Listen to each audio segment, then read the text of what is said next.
Kaderin bir hatasıydı sanki. Mathilde, ipekler ve kadifeler içinde yaşaması gerekirken, yoksul bir memur evinde doğmuştu. Evinin soyulmuş duvarlarına, yıpranmış koltuklarına baktıkça ruhu daralıyor, hayalinde hep o doğu işi duvar kağıtları, bronz şamdanlar ve sıcak salonlar canlanıyordu. Kendini her türlü lüks ve zevk için yaratılmış hissediyordu. Ama elinde sadece koca bir hiçlik vardı. Derken bir gün o gri hayatına renkli bir davet düştü. Büyük bir balo. Ama bir sorun vardı. Ne giyecekti? Bir prenses gibi hissetmek isteyen kadının sırtına geçirecek doğru dürüst bir elbisesi bile yoktu. Kocası elindeki tüm birikimini harcayıp ona bir elbise aldı ama yetmezdi. Mathilde'in ışıltıya da ihtiyacı vardı. Zengin arkadaşı Madame Forrester'a koştu. Onun mücevher kutusunu açtı ve içinde siyah saten üzerine yatırılmış muazzam bir elmas gerdanlık gördü. Arkadaşından onu ödünç almak istedi. Elleri titreyerek gerdanlığı boynuna taktı. Aynaya baktığında artık o yoksul bir memurun eşi değil, zafer sarhoşu bir kraliçeydi.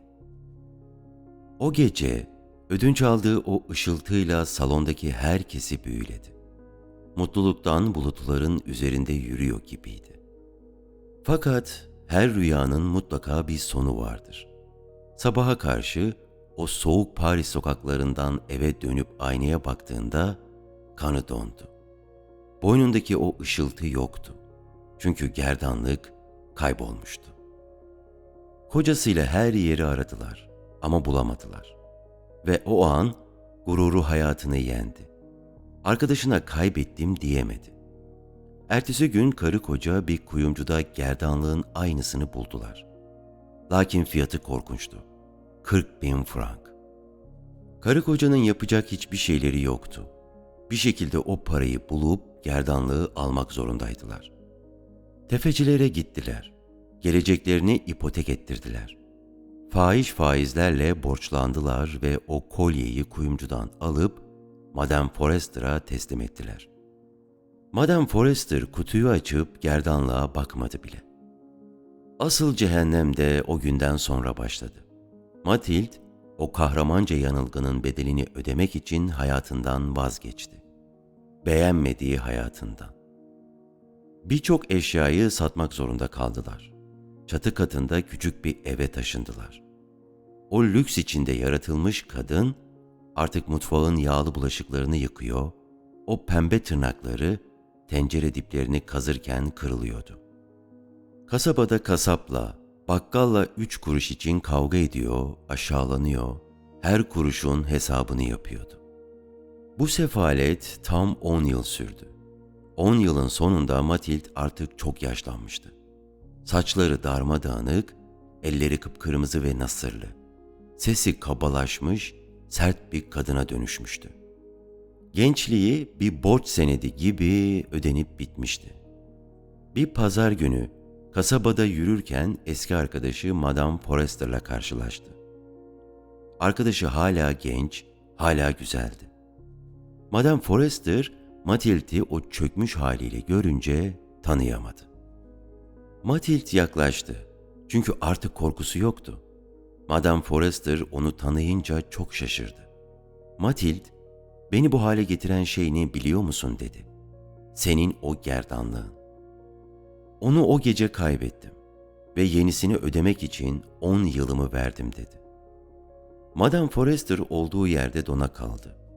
Mathilde'in o nasırlı ellerini tuttu ve hayatının en acı gerçeğini onun yüzüne bakarak söyledi.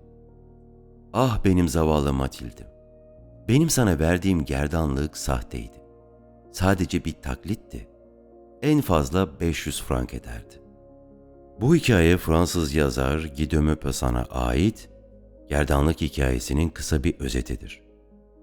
Bu hikayeyi ilk okuduğumda Mathilde'den çok kendime baktım.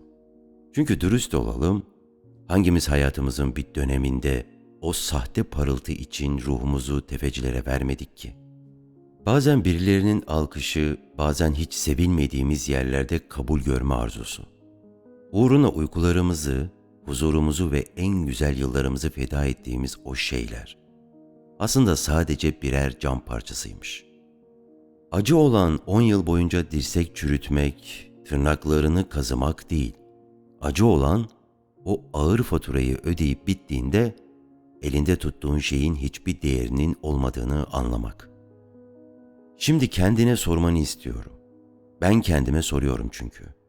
Boynumda taşıdığım bu yük gerçekten bir elmas mı? Yoksa sadece başkaları öyle sansın diye ruhumu feda ettiğim bir cam kırığı mı? Dikkat etmemiz gereken şey şu. Hayat bazen cevapları maalesef çok geç veriyor. Dinlediğiniz için teşekkür ederim.